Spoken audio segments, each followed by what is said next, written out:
Examples of events occurring after 1740. The sudden void in northern maps. In the early years, maps began to appear in which entire regions previously described in detail were rendered as imprecise spaces, left blank or omitted altogether.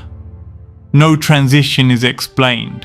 What is nearby simply stops being described.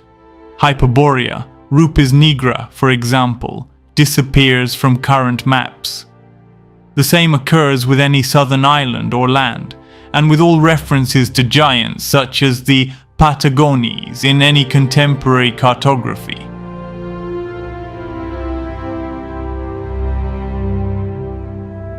Year 1750 until 1820, new foundations built upon pre-existing structures, cities presented as newly founded, appear already equipped with complex infrastructure, advanced layouts, and works incompatible with their alleged origins, because they reuse structures fabricated in previous cycles of humanity.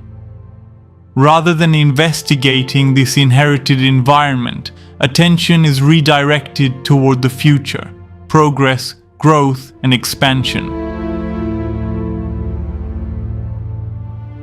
19th century, exploration becomes vertical. The narrative of exploration shifts direction. Height, remoteness, and extremity are celebrated. Mountains, poles, skies, journeys publicized as impossible. To explore no longer means traversing the world, but moving away from it. Late 19th century, borderless school cartography.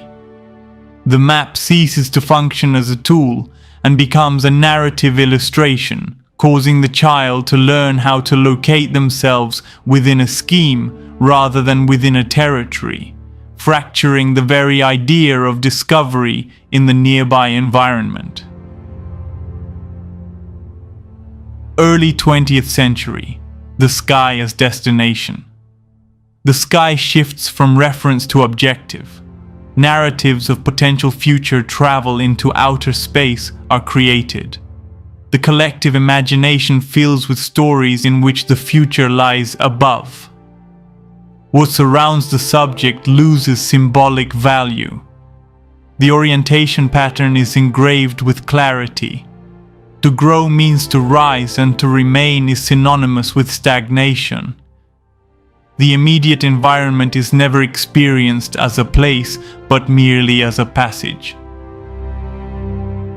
1950 to 1970, mass popularization of the outside. The narrative of the distant becomes everyday.